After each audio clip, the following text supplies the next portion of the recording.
doctor. Ok, bien.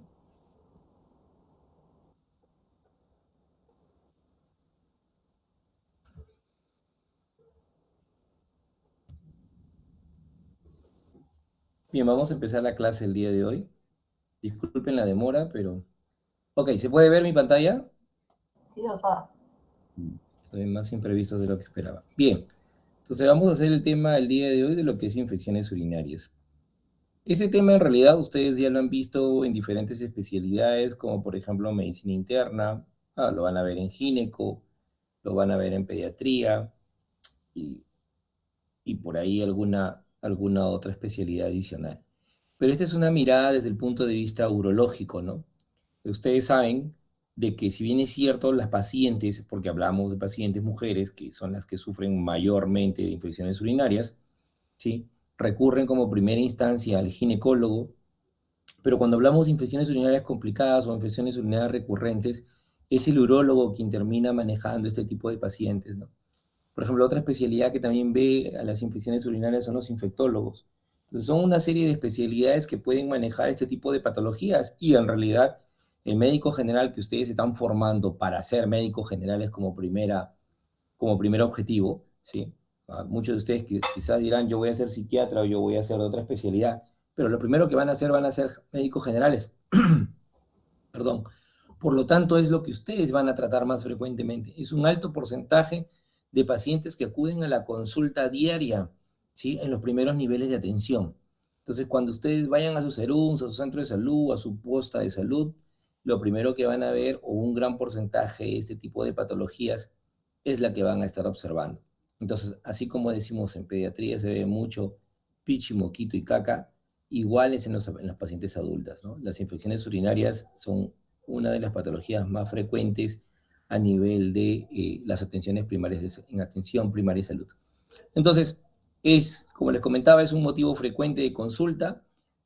Son algunas referencias, mencionan 10% del total de las consultas de atención primaria. Va a depender básicamente dónde está, en qué nivel de atención tengamos, pero es bastante frecuente. Por ejemplo, en el Almenara, aunque no me presenté al inicio por cuestiones que tenía problemas con la compu, yo soy el doctor Romero y soy médico urólogo del Hospital Almenara, y en nuestro hospital, que es un nivel de atención 4, en realidad no nos llega a las infecciones urinarias simples o no complicadas, nos llega a patología más compleja, ¿no? Pero que también atendemos una serie de infecciones urinarias, sobre todo de tipo recurrente.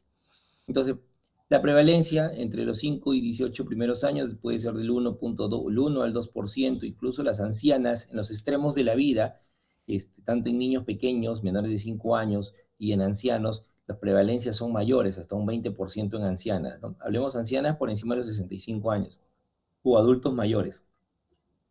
En jóvenes se van a encontrar menos del 5% al año, y esto hablamos básicamente de prevalencia, como les repito, en mujeres. Cuando hablamos en mujeres jóvenes, cuando hablamos de varones, ahí vienen, y ese es el mensaje que quiero mandar desde el inicio. Es muy común, es bastante común, que los médicos generales, a la primera disuria que presenta el paciente varón joven, digan, tienes infecciones urinarias.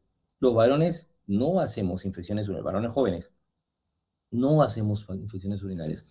Cuando somos los varones, cuando somos niños, sí, menores de 5 años, hay una alta posibilidad de que podamos hacer infecciones urinarias, y ustedes lo van a ver en pediatría incluso, cuando, por ejemplo, los niños tienen baja ganancia de peso, los pediatras indican un examen de orina o un urocultivo, porque es una de las principales causas de la baja ganancia de peso cuando son neonatos o cuando ya están en el primer mes de vida, ¿no?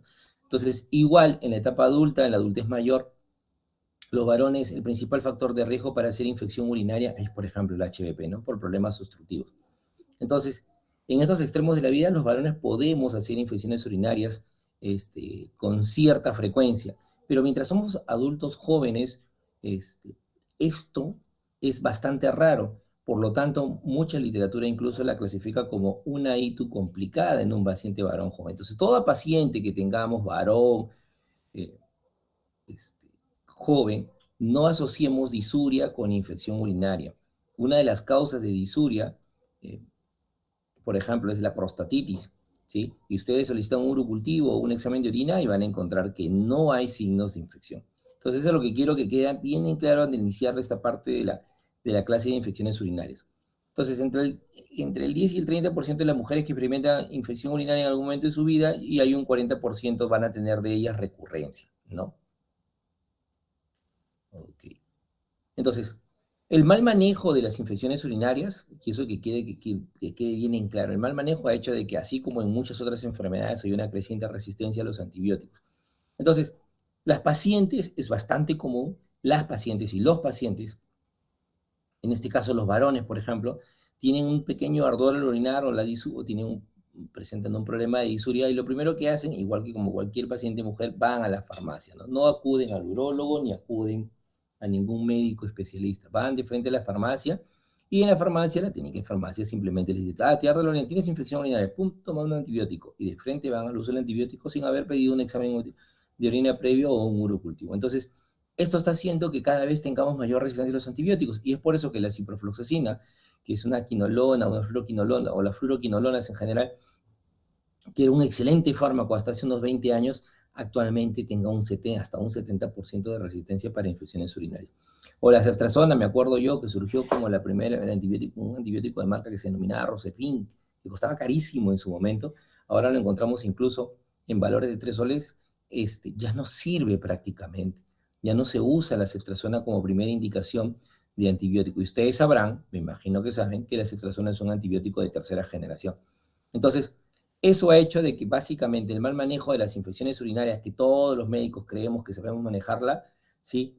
Genera al final es una alta resistencia y no tengamos muchos fármacos de donde agarrarnos, sobre todo para la vía oral. Entonces, estos fármacos cada vez se vuelven más caros, tenemos que usar ahora carbapenems incluso, o hay pacientes con Klebsiella, por ejemplo, resistente a todo, absolutamente a todo, ¿sí? Hasta los fármacos que manejan los infectólogos por el mal manejo que se viene dando. Hay una alta resistencia a la Escherichia coli, que tiene el 85% de causante de las infecciones urinarias, ¿sí? Y el Bactrim, bueno, así se le conocía antiguamente al primer antibiótico, que era el cotrimoxazol, el nombre comercial era el Bactrim. El Bactrim ya no se usa prácticamente para infecciones urinarias, ¿no? Según esta literatura, 30%. En el almenara, cuando hacemos los urocultivos, llega a más de un 90% de resistencia al cotrimoxazol.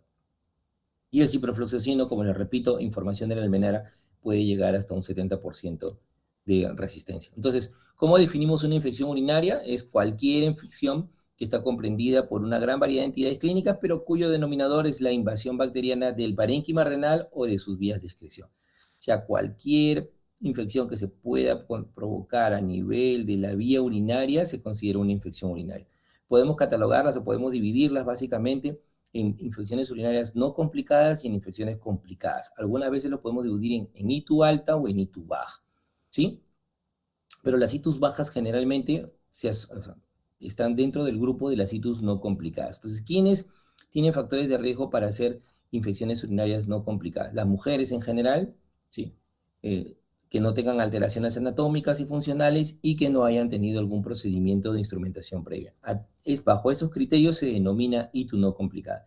Mientras que cuando denominamos una infección urinaria complicada, en pacientes varones, ya les dije, los varones no hacemos infecciones urinarias y si en caso hacemos una infección urinaria demostrable, ese paciente tiene que ir a estudio para determinar cuál puede haber sido la causa que esté conduciendo o que le esté generando una infección urinaria. Mujeres embarazadas, se denomina ITU complicada. Niños inmunodeprimidos, pacientes con enfermedad renal crónica, ¿sí? O pacientes que tengan alguna anatomía, alguna anomalía anatómica, por ejemplo, reflujo vesicoureteral, megauretero obstructivo, el mismo HBP, ¿no? Ahora, bien.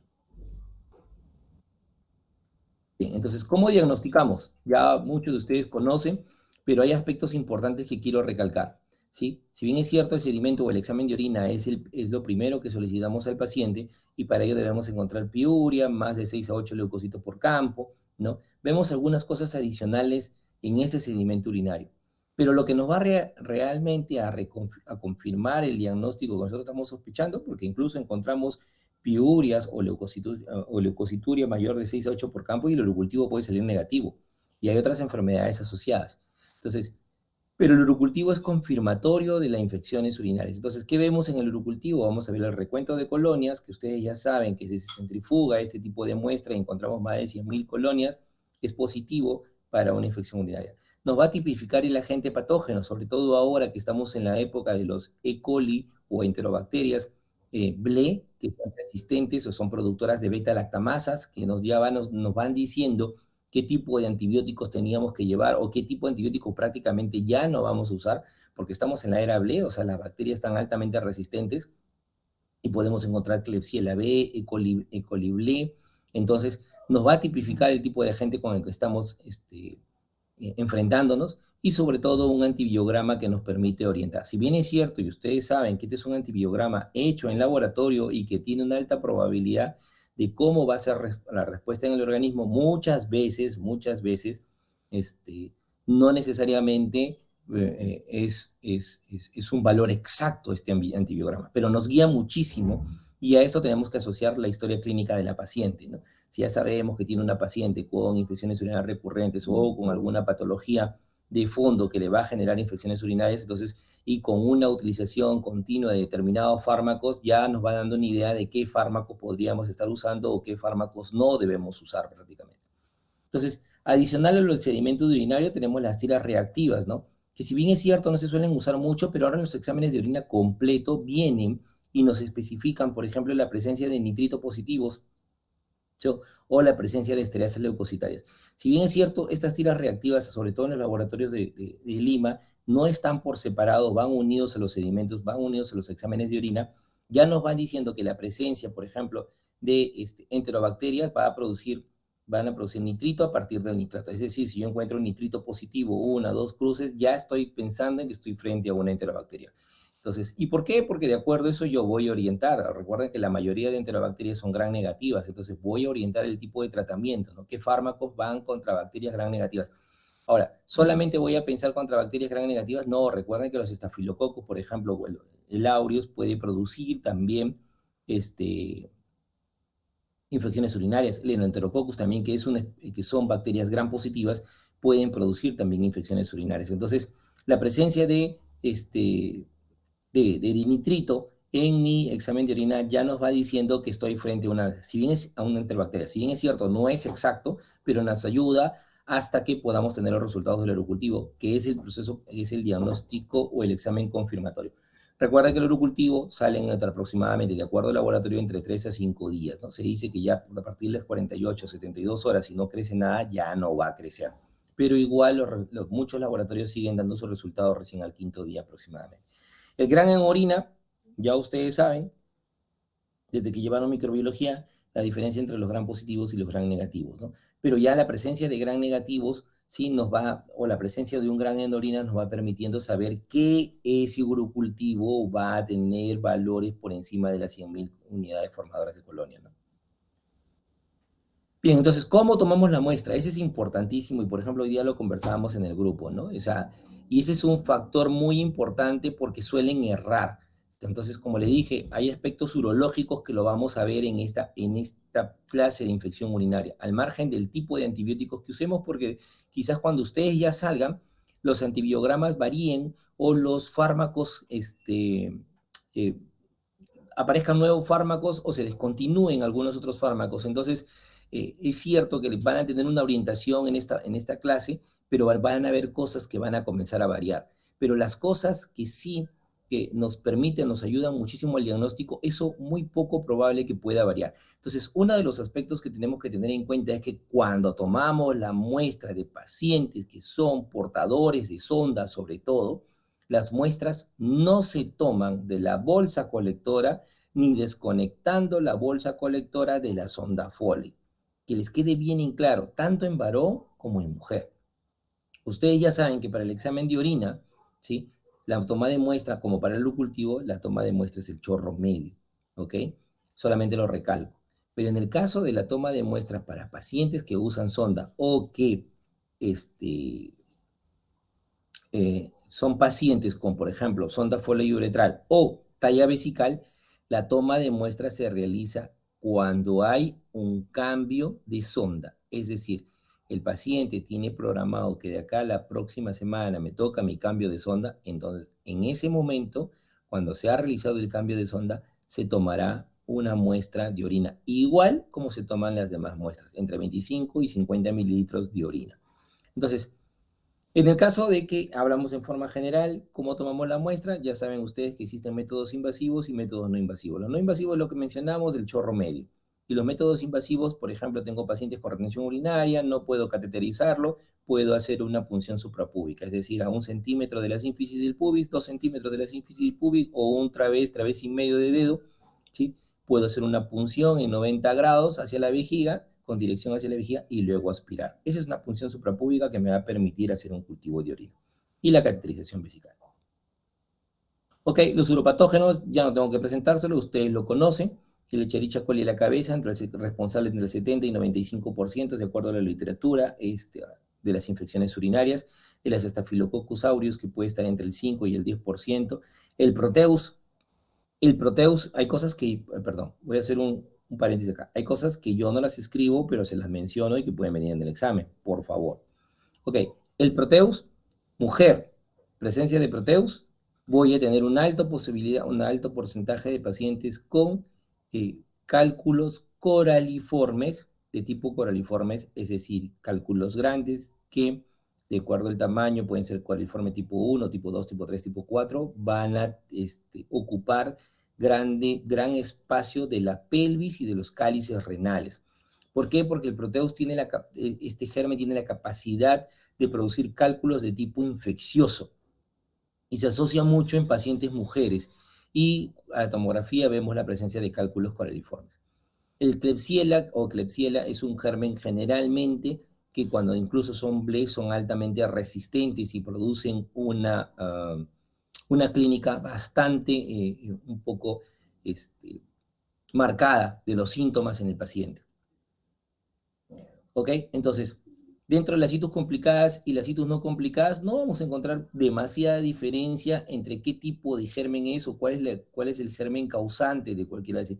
E. coli sigue siendo la presencia en las citus no complicadas 75% y en las complicadas 65%. La Klebsiella igualito o Klebsiella igualito entre 6 a 8%, ¿no? Enterococcus entre el 5 y el 12%. Entonces, es muy poco ver presencia de cándida, pero por ejemplo el Staphylococcus aureus puede estar entre el 1 y el 3% en las citus complicadas. Pseudomonas aeruginosa, que generalmente se ve en pacientes inmunodeprimidos y que puede causar algún tipo de patología complicada, se ve en 1% en las citus no complicadas y 2% en las citus complicadas. Ok, entonces aquí viene la parte quizás que más vemos como urólogos, es las itus recurrentes. ¿Qué es exactamente una itus recurrente? Una itus recurrente se considera aquella paciente o paciente, ¿sí?, varón o mujer, que tiene 2 episodios de infecciones urinarias, de 2 a más episodios de infecciones urinarias en 6 meses o de 3 a más episodios de infecciones urinarias en 6 meses. Okay, perdón, en un año. ¿Ok? Repito, 2 o más episodios en 6 meses, 3 o más episodios en un año. Ok, esa es una itus recurrente. Quiere decir que es una paciente que presenta infecciones urinarias recurrentes asociadas a algún problema que tenemos que identificar como urólogos.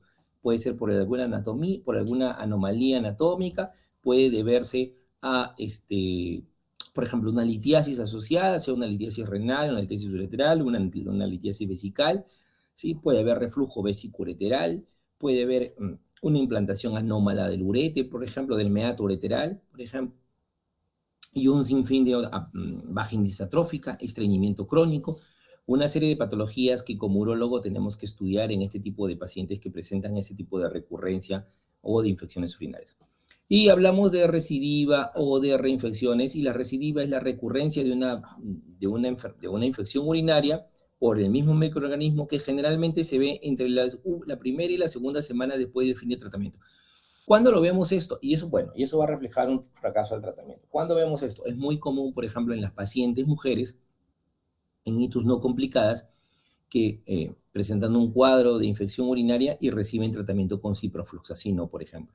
No digo que todas las pacientes que usen un ciprofloxacino van a presentar recidiva, no, pero un gran porcentaje de las pacientes que recidiva está asociado al uso en la experiencia personal, presentan haber utilizado o la deben haber indicado ciprofloxacino. Entonces, las pacientes se encuentran bien durante la toma del antibiótico, se encuentran bien, pero con el transcurso de los días y la culminación del antibiótico comienzan a presentar síntomas leves que van empeorando con los días. Entonces, antes de la primera semana de terminado el tratamiento, incluso antes de la segunda semana o entre la primera y la segunda semana, comienzan a presentar nuevamente los síntomas y los pacientes dicen, doctor, nuevamente estoy mal, pero si yo ya usé el tratamiento y estaba bien, en realidad nunca estuvo totalmente curada, ¿no? Y en las ITUS no complicadas no está indicado, se los digo desde ahora, no está indicado solicitar un urocultivo de control. Es decir, yo le doy tratamiento a la paciente de acuerdo al antibiograma o inicio un tratamiento empírico, porque todos empezamos un tratamiento empírico hasta que tengamos el control con el urocultivo. Empiezo mi tratamiento empírico. A los 5 días que tengo el urocultivo, 3 a 5 días, revalúo a la paciente. Revalúo en base a síntomas y revalúo en base al antibiograma. Si veo que el antibiótico que yo escogí está acorde al antibiograma y veo que los síntomas han mejorado y la paciente al terminar el tratamiento la vuelvo a reevaluar y no hay síntomas, no requiero urocultivo de control. Que eso se le quede bien en claro a todos ustedes porque es bastante común ver que los pacientes vienen con urocultivo de control post tratamiento antibiótico. No in itus no complicadas. Caso contrario es para itus complicadas. Sí requiero o está indicado la posibilidad de hacer un urocultivo de control, pero básicamente la principal forma de reevaluar al paciente es con la clínica, es con la sintomatología. Si el paciente ya no presenta síntomas, se siente bastante mejor, no hay necesidad de hacer un antibiograma, no un nuevo urocultivo. Ahora, si tenemos pacientes que yo sospecho que el antibiótico probablemente tiene una alta posibilidad de tener resistencia, entonces lo que hago es reevaluar a la paciente y ver la posibilidad, si persisten los síntomas o los síntomas no han disminuido, no han desaparecido en su totalidad, sí puedo realizar un urocultivo de control. ¿Ok? ¿Y cuándo considero reinfección? Cuando la recurrencia de la enfermedad está asociada a otro germen o han pasado más de 2 semanas y antes de los 6 meses. ¿Ok? Entonces hay una diferencia entre recidiva, reinfección y, bueno, ya definimos lo que es recurrencia.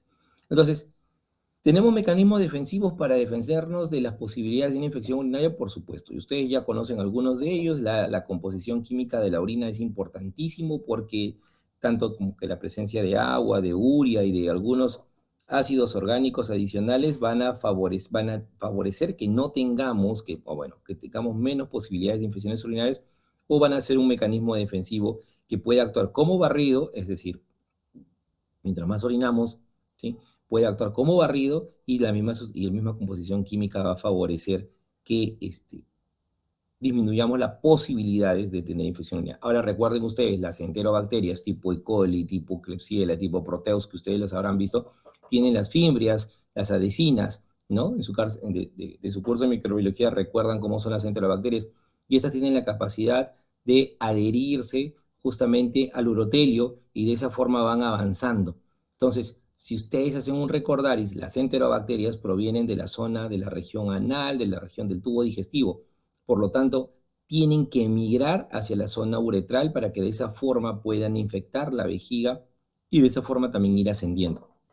Entonces, la orina va a comportarse como un mecanismo defensivo por su composición química, por su alta osmolaridad. ¿Alguien recuerda cuánto es la osmolaridad de la orina? En el examen de orina sale 1, 2, 3, 9. 1010, 1015, doctor.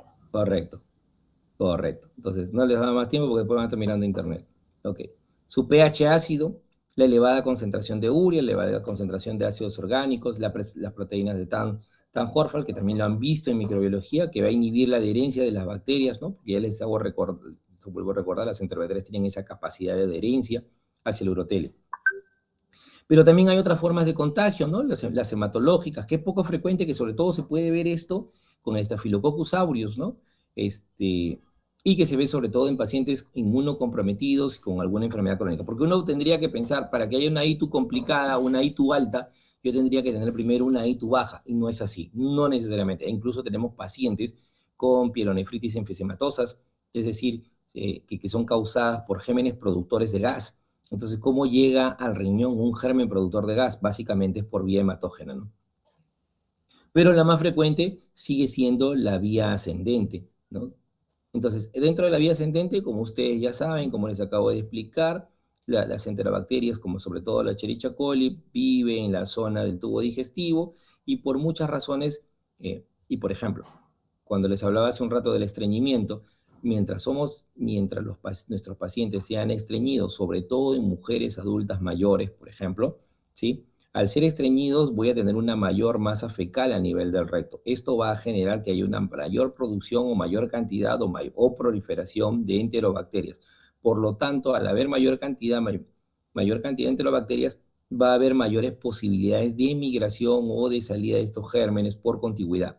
Entonces, si a estas adultas mayores asociamos de que tienen un problema a nivel de la vagina, como por ejemplo la resequedad vaginal, denominada popularmente, pero que en realidad se llama vaginitis atrófica, producto de un hipoestrogenismo en pacientes posmenopáusicas, lo que va a generar es que esta mucosa de la vagina, que ya no es una mucosa normal, sino es una mucosa con cierta atrofia, va a favorecer que estas bacterias se adhieran a esta zona, colonicen esta zona y luego permitan la migración.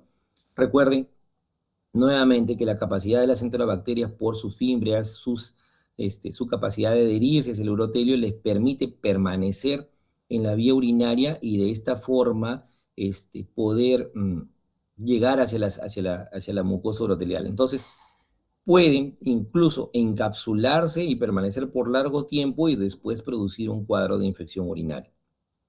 Entonces, y eso se favorece, aparte de sus adenesinas, por su capacidad, por sus receptores que tienen ese tipo de bacterias hacia la mucosa urinaria. ¿Ok? Entonces, ya les dije, dos factores de riesgo incluso para hacer infecciones urinarias en pacientes adultas mayores. Vaginitis atrófica ocasionada por hipoestrogenismo en mujeres posmenopáusicas y el estreñimiento. Son dos cosas que solemos preguntar y manejar. Si no manejamos el estreñimiento, estas pacientes van a seguir haciendo procesos de infecciones recurrentes. Si no manejamos la vaginitis atrófica, también. Entonces, solemos dar, por ejemplo, en las vaginitis atróficas, estriol 0.1%, no solemos usar óvulos de estriol, nosotros solemos usar básicamente cremas y las podemos aplicar las 2 primeras semanas 3 veces por semana y posteriormente 2 veces por semana de forma crónica. Vamos a notar, ¿sí? Y lo que vamos a notar es que no introducimos el estrógeno o la crema hacia el interior de la vagina, sino básicamente exterior, para que esta mucosa cambie su epitelio y de esa forma favorezca y sea un mecanismo de defensa y no al contrario sea un mecanismo que favorezca la migración bacteriana. Al disminuir el estreñimiento lo manejamos con los gastroenterólogos y no damos tratamiento básicamente nutricional. De esa forma mejoramos muchísimo y disminuimos en una alta posibilidad las infecciones urinarias recurrentes. ¿Ok? A esto se tiene que asociar la ingesta de agua. Recuerden que los abuelitos, todos ustedes o la mayoría de ustedes tienen abuelitos, los abuelitos son pacientes que poco ingieren agua. Al ingerir poco consumo de agua, vamos a tener pobre micción y esto no va a favorecer o va a ser una desventaja para que puedan presentar infecciones urinarias. Ok, ¿alguna pregunta hasta ahí? No, doctor, todavía, todo claro. Ok, vamos, seguimos. Sintomatología, disuria en la cabeza. Ya ustedes ya saben, y si no, cogen su librito de Suros y vuelven a revisar lo que son la terminología. ¿Ok? Disuria, la disuria se puede presentar tanto en varones como en mujeres. No es sinónimo de infección urinaria, pero sí, si yo encuentro disuria en el paciente asociado a otros síntomas más, ya me van dando la idea de un proceso de infección urinaria. Poliaquiuria, tenesmo vesical, urgencia miccional. Hoy día conversábamos y definíamos en mi grupo la urgencia miccional. Existe urgencia miccional en otros cuadros, en otras enfermedades, por ejemplo, en detrusor hiperactivo o vejiga hiperactiva, existe la urgencia miccional, pero en ello se puede asociar con pérdida de orina o sin pérdida de orina. Entonces, la urgencia miccional exactamente, no solamente es de infección urinaria, también viene en otros cuadros. El tenesmo vesical lo puede encontrar también en pacientes con HPP. Por eso es de que agrupando los síntomas, yo puedo pensar o sospechar en una infección urinaria. No un síntoma aislado es sinónimo de una infección urinaria. Hematuria, recuerden, Vamos a tener hematuria asociado a síntomas, una hematuria sin dolor en un paciente adulto mayor. No voy a decir que la primera posibilidad es infección urinaria, ni la primera posibilidad en una hematuria sin dolor en un adulto mayor es un cálculo de vía urinaria. No. La hematuria generalmente tiene que estar asociado a alguna sintomatología más. Si no la hay, paro las orejas porque ya tengo que pensar en otra patología. Enuresis, dolor lumbar, sobre todo el dolor lumbar cuando tengo pilonefritis o itus complicadas, ¿sí? Para eso hago mi examen de puño percusión. En mi examen físico, si encuentro puño percusión positiva, más otros síntomas asociados, como por ejemplo fiebre, vómitos, ya tengo que sospechar en una ITU complicada o una pielonefritis. Puede haber dolor abdominal y, como les repito, fiebre y vómitos. Entonces, los síntomas urinarios, y ustedes lo ven acá, agrupados como urgencia, disuria, frecuencia, poliaquiuria, molestias suprapúbicas, puede haber dolor suprapúbico, a eso se refiere a las molestias suprapúbicas, dolor suprapúbico, las mujeres lo dicen, me duele la vejiga, los varones también dicen, me duele la región vesical, sin necesidad de que sea una infección urinaria. Si son múltiples, o si presencia de solo uno o dos síntomas, o si estos son asociados a prurito vaginal. Me voy a hacer un alto acá. Es bastante común, sobre todo en las mujeres con bajo nivel de instrucción, y eso se ve en pacientes de zonas periféricas, ¿sí? En donde asocian o confunden la infección urinaria con un flujo vaginal. Doctor, tengo infección urinaria, sí, me sale un líquido blanco, blanquecino, maloliente por la vagina. Entonces, o me pica la vagina, me pica mucho, doctor. Cuando dicen me pica, ya sabemos que es la vagina, porque la uretra no suele picar. Me pica, doctor. Entonces usted lo que tiene. ¿Y tiene flujo vaginal? Sí. ¿De qué tipo es? Ya. Entonces, esa es una vaginitis, una vaginosis o cualquier otra patología del sistema ginecológico, ¿no? Del sistema. Entonces, de esa forma ya descarto que sea una infección urinaria, ¿sí? Pero si tengo múltiples síntomas, y estos pueden estar asociados a fiebre y dolor de espalda, ya puedo pensar o sospechar en una posibilidad de una ITU complicada o una de la pielonefritis, y tengo que iniciar tratamiento antibiótico. Previo, solicitar un examen de orina o un urocultivo. Porque ustedes me preguntarán de repente, doctor, ¿y usted qué solicita? ¿Un examen de orina o un urocultivo? Solicito los dos. Solicito los dos porque con el examen de orina lo voy a tener en ese momento y el urocultivo voy a esperar el proceso de 3 a 5 días, ¿sí?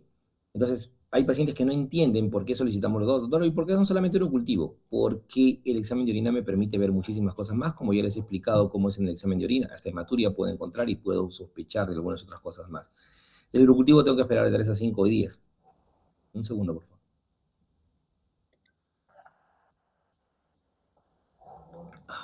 Ya. Mientras que si tengo solo uno o dos síntomas, si bien es cierto no aplicamos tiras reactivas, yo puedo pedir básicamente un examen de orina y puedo pensar que si esta sale negativo, por ejemplo, algunas otras causas de patologías de vía urinaria que producen ardor incluso, ¿no? Pero, por ejemplo, una patología que produce ardor al orinar, en mujer, ardor al orinar, frecuencia urinaria, e incluso síntomas de urgencia, puede ser una trigonitis. Dolor suprapúbico generalmente es una trigonitis, o puedo incluso encontrar cistitis intersticial, ¿ok? Que son otro tipo de enfermedades urológicas en la mujer.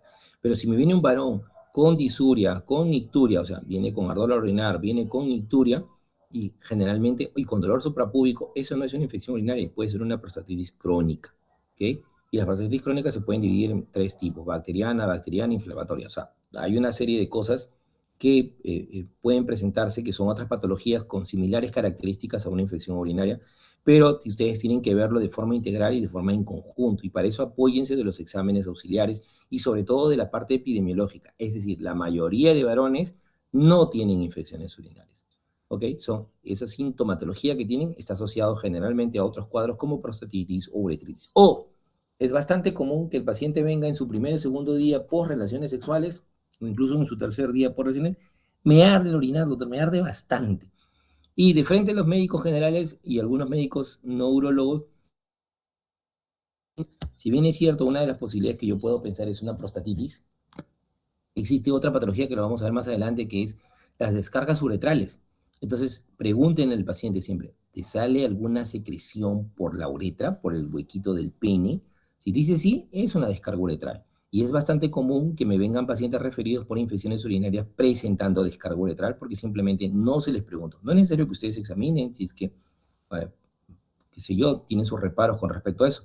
Pero sí pregunten, y basta que les pregunten y ustedes les digan mancha la ropa interior para que sospechen de la posibilidad de una descarga uretral. Entonces, ¿qué es? No es una infección urinaria y sí estamos hablando de una ITS. Muy bien, tratamiento, ya saben ustedes, siempre vamos a empezar con tratamiento empírico y el tratamiento empírico va a depender de los niveles de resistencia que tengamos en nuestra localidad o en nuestro hospital, ¿sí? Y hay que tener siempre en cuenta la edad, el sexo del paciente, no es lo mismo hablar de una mujer que de un varón, si hay embarazo o no, porque no son los mismos fármacos que yo voy a dar, y si hay historia previa de síntomas, historia previa de infecciones urinarias recurrentes o historia previa incluso de uso de antibióticos, ¿ok? Entonces, antibióticos tenemos un montón y cuando ustedes estén haciendo su serum, su especialidad, van a tener más probablemente y también van a tener de repente menos porque ya van a haber antibióticos que no se usan. De todos estos, por ejemplo, a los españoles les gusta usar mucho amoxiclavulánico. Particularmente no me gusta usar amoxiclavulánico, a no ser que sea una mujer gestante, en la que sí puedo usar amoxicilina, ¿sí? He visto demasiada resistencia también a las penicilinas y sus derivados. Okay, entonces, ¿qué solemos usar nosotros? El cotrimoxazol ya ni acá en Lima prácticamente no se usa. ¿Qué solemos usar? Nitrofurantoína, 100 miligramos, aunque ustedes ven acá que dice 50, 100 miligramos cada 12 horas. Existen dos tipos de nitrofurantoína, para que lo sepan, que ya deben haber aprendido eso en farmacología. Nitrofurantoína simple y una nitrofurantoína de liberación prolongada. La parte farmacológica no voy a expandirme, pero las nitrofurantoínas de de liberación prolongada tienen la propiedad de liberarse en pequeñas cantidades y bajo un sistema de recubiertas, lo cual facilita o lo cual ayuda mucho en que el paciente no tenga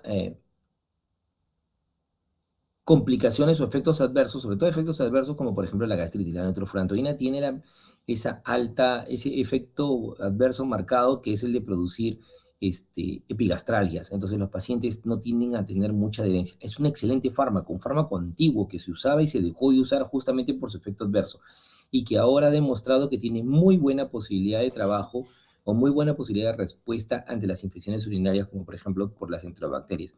Entonces, puedo yo manejar 100 miligramos, nosotros denominamos nitrofurantoína XR por liberación prolongada de 100 miligramos cada 12 horas por 5 a 7 días, dependiendo de la patología que yo estoy evaluando, ¿sí? Ese es un fármaco de vía oral.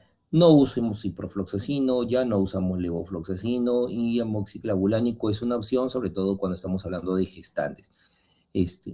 En niños podemos usar cefaclor, es una posibilidad usar cefaclor, usar cefuroxima, que son cefalosporinas de segunda generación, la cefalexina de primera generación, dependiendo del tipo de germen que podamos tener, pero sobre todo las cefalosporinas de segunda generación en vía oral nos van a ayudar muchísimo en el tratamiento de las vías urinarias, el tratamiento de las infecciones urinarias.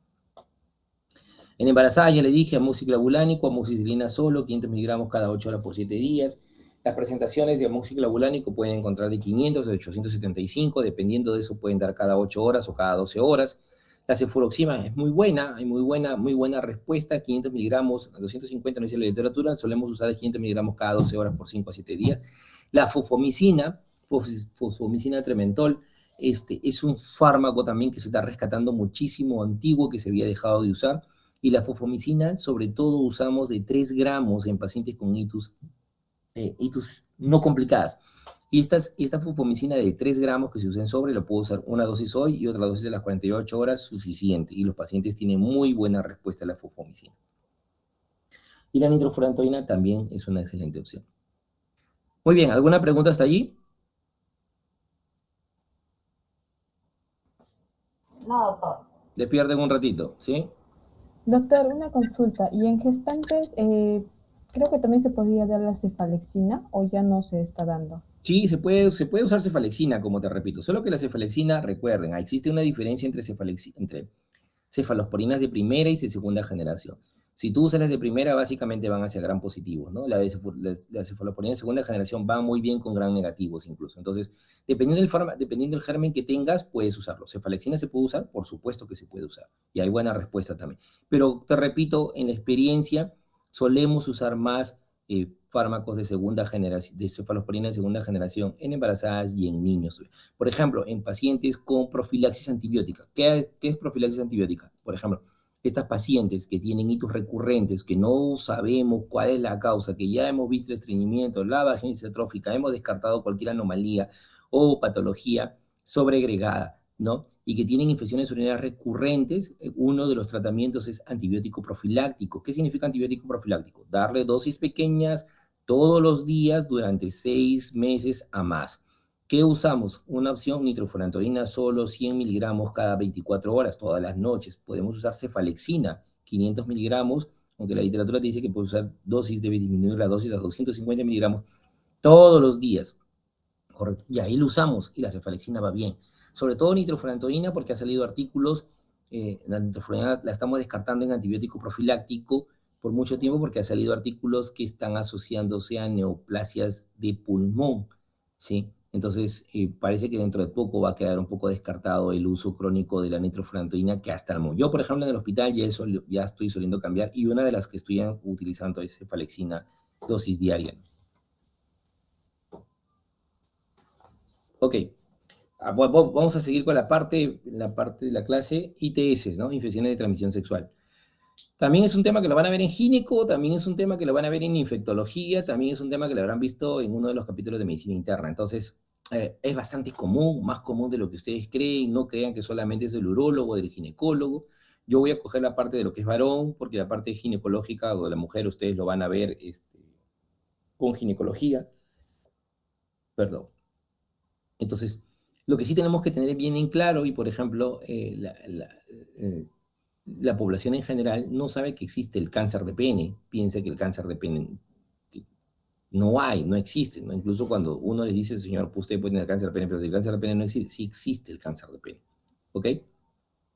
Entonces, hay que saber diferenciar las lesiones que podríamos tener con estas posibilidades oncológicas, sobre todo en pene. Entonces, que no voy a trabajar lo que es cáncer de pene exactamente, pero hay lesiones premalignas o lesiones malignas que tendríamos que diferenciarla de las lesiones infecciosas.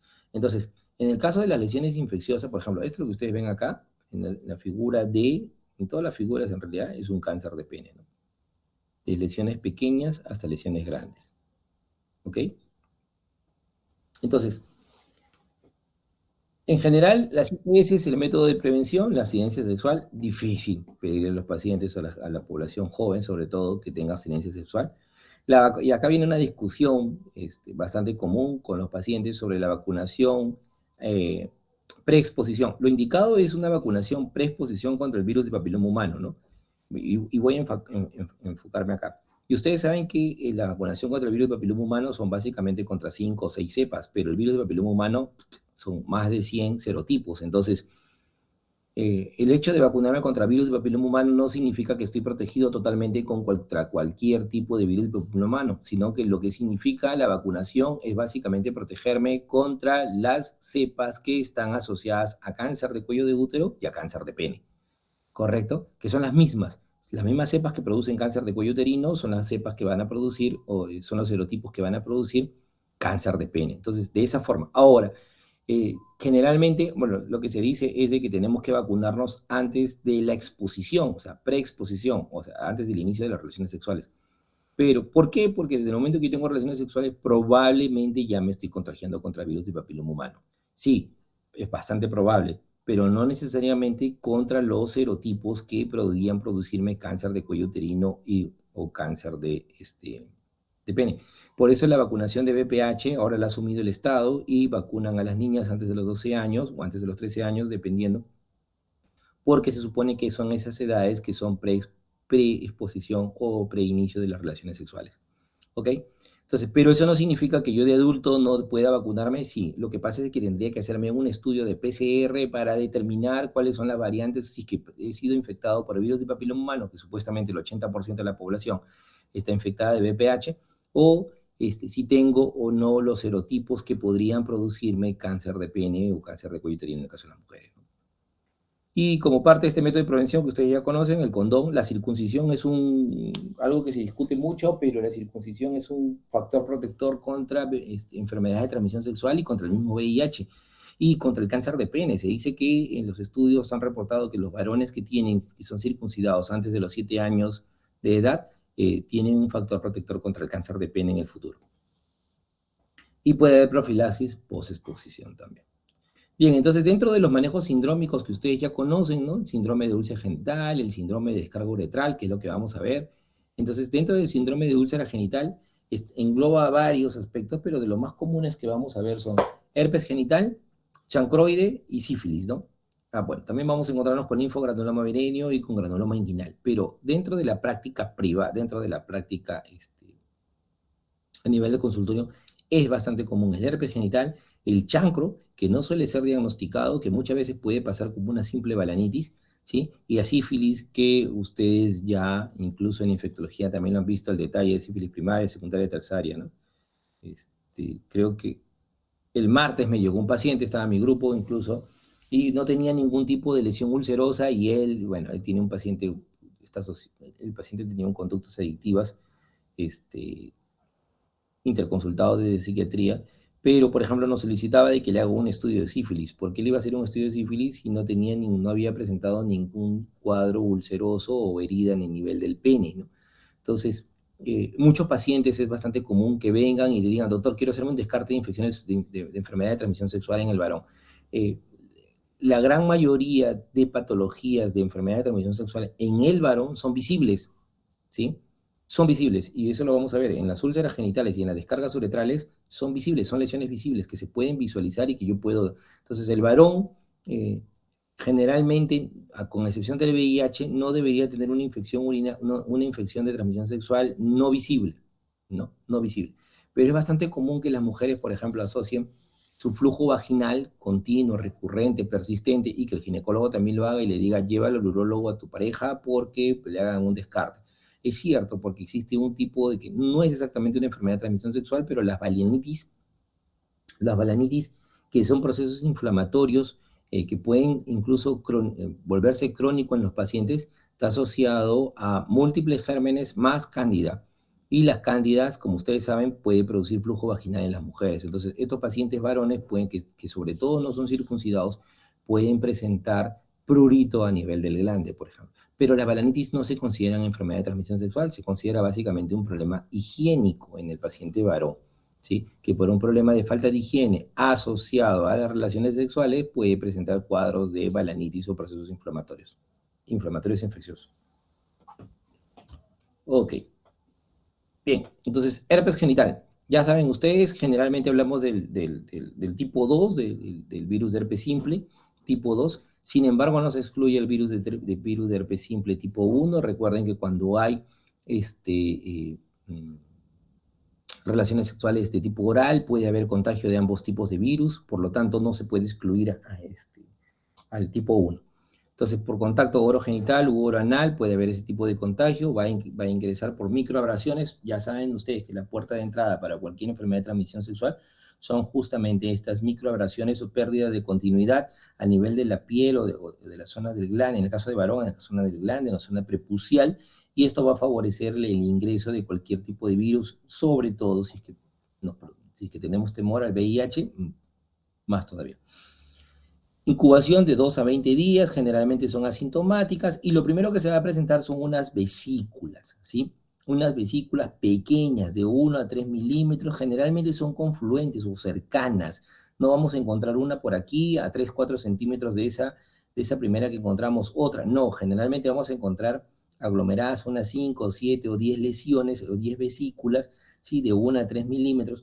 Y se va a diferenciar mucho del molusco contagioso, porque el molusco contagioso son lesiones umbilicadas, recuerden, toda lesión umbilicada, y estas sí se encuentran más distanciadas, es decir, no se aglomeran, ¿sí? Incluso las vesículas de herpes pueden tener un halo eritematoso, ¿ok? Entonces, estas lesiones, si bien es cierto, se van a resolver espontáneamente en 10 a 14 días, el paciente acude justamente por eso. Entonces, el dar el tratamiento, como por ejemplo el aciclovir o el valciclovir, no es que curo la enfermedad, y eso es lo que ustedes tienen que trabajar en la parte de consejería. El herpes es un virus y por lo tanto no matamos, lo que tratamos es de reducir los tiempos del virus, de la replicación y de la salida del virus dentro de nuestro cuerpo. Entonces, eso es lo que tratamos de hacer con el tipo de tratamiento que damos. Y los pacientes pueden presentar recurrencias incluso en hasta un 80% de los pacientes. ¿Ok? Diagnóstico es básicamente un diagnóstico clínico, ¿sí? Aunque si bien es cierto, hay baja sensibilidad y especificidad, va a depender mucho de la experiencia del médico. Los test, los diferentes test, como el test de Zanja, por ejemplo, que es un examen citodiagnóstico, es poco probable que lo podamos tener y sin embargo también tiene tasas de especificidad y sensibilidad bajas. La serología es lo que más usamos, solemos pedirle a los pacientes IgM, IgG, tanto para virus de herpes simple tipo 1 como para virus de herpes simple tipo 2, ¿correcto? Pero generalmente esto hay que pedirlo entre el cuarto y el séptimo día después de que la infección se ha presentado, porque al inicio incluso ni bien viene el primer día y lo solicitamos muchas veces sale negativo, entonces hay que esperar un poco que pasen los días para que recién podamos solicitar este examen. Bien, el PCR, prueba carísima, las pruebas de PCR todavía siguen siendo muy caras en el Perú, entonces no se suelen hacer, y los métodos de cultivo peor todavía, entonces solamente lo sepan como cuestiones de cultura general, pero lo que van a utilizar más son las pruebas de serología, ¿ok? Como les repetía, virus de herpes, son vesículas de tipo confluentes. Hay algo que quiero mencionarles y recalcarles, por ejemplo, que después de varios días de la aparición de las vesículas, estas tienden a eclosionar, llamemos así, y forman una úlcera, forman una herida. Pero la herida del herpes generalmente es una herida irregular, ¿correcto? Es una herida irregular, poco ulcerosa, con contenido de fibrina incluso encima. Entonces, es diferente a lo que vamos a ver más adelante, por ejemplo, con el chancro con el chancroide y con el chancro sifilítico. Tratamiento, de preferencia, para mí, suelo usar más el valciclovir, 500 miligramos cada 12 horas, algunos usan 1 gramo cada 12 horas, pero está indicado más o menos eso en el tratamiento. ¿Por qué? Porque la ciclovir tendría que yo darle 400 miligramos vía oral cada 8 horas, y muchas veces las presentaciones que tenemos de ciclovir acá como medicamentos genéricos son de 200, es decir, pacientes que tienen que tomar como 2 hasta 3 tabletas en algunos casos cada 8 horas o cada 6 horas incluso. Entonces, valciclovir es una muy buena posibilidad de 1 gramo cada 12 horas por 7-10 días, ¿no? Recuerden que el tratamiento va a funcionar siempre y cuando demos el valciclovir o la ciclovir dentro de las primeras 72 horas de iniciados los síntomas. Posterior a ello, prácticamente ya no ayuda. Y acá viene la otra enfermedad de transmisión sexual, que es el chancroide o chancro blando, también conocido, que acá, como les repito, el tipo de lesión es diferente, es una lesión ulcerosa, circunscrita, de bordes definidos, ¿sí? Entonces, que también tiene un contenido medio fibrinoide, pero es una úlcera un poco más profunda. Entonces, ese es el chancroide. Indoloro, por si acaso, es indoloro, no suele doler. Se presenta en zonas tropicales y es endémica. Acá en Lima vemos un montón. No sé si estará asociado, o yo lo he visto al menos estos 3-4 últimos años en buena cantidad. No sé si está asociado a la migración también, no lo sé, pero ha aumentado el caso de chancro. Incubación 4 a 7 días, generalmente es una pápula única, pueden aparecer algunas otras más. No doloroso, como les digo, bordes regulares, hay un tejido de granulación, un tejido de exudado, y el diagnóstico también, si bien es cierto, es por cultivo, no se suele hacer. Generalmente es un diagnóstico al examen clínico, ¿no? Al examen. Tratamiento, acitromicina, dosis única, ciprofloxacino 500 miligramos cada 12 horas por 3 días, y podemos dar ceftriaxona de 200 miligramos. Ya 250. La verdad que para el genérico que tenemos acá en el Perú, que muchas veces, como les repito, encontramos ceftriaxonas de 3 soles, de 2 soles, de sol 50, yo suelo indicar 1 gramo de ceftriaxona. Pero la literatura dice 250 miligramos intramuscular dosis única. Este es el chancro sifilítico, ¿sí? Ok, también no es confluente, esto aparece como lesión ulcerosa desde el inicio. Recuerden, en el caso de herpes, aparecen como lesiones vesiculosas múltiples, y el paciente le dice, muchas veces el paciente viene así, y es difícil diferenciarlo desde el inicio, pero ya un poco con la historia del paciente, vamos dándonos cuenta si puede ser sífilis, si puede ser chancroide, o si puede haber tenido un cuadro de herpes previo. También es una enfermedad, si bien es cierto, es una enfermedad sistémica causada por el treponema pallidum, se contagia por vía sexual, transplacentaria o intraparto, ¿no? Entonces, en su fase primaria aparece el chancro sifilítico. Ya saben cuál es parte del tratamiento. Penicilina benzatínica, 2.400.000, el tratamiento ideal. Entonces, Y si el paciente tiene alergia, podemos usar doxiciclina 100 miligramos cada 12 horas y también cubre clamidia, ¿no? Bien. Ese es con respecto a enfermedades asociadas a úlcera genital. Y las que están asociadas a descarga uretral, ¿sí? Y ustedes vamos a tener básicamente dos grupos, las gonocócicas y las no gonocócicas. Las gonocócicas causadas por gonococo y las no gonocócicas causadas por clamidia, uroplasma o micoplasma, ¿no? Pero generalmente se dice que ambas coexisten. Entonces, estos pacientes tienen una clínica de disuria como principal característica. Incluso antes de que aparezca la descarga uretral, tienen disuria.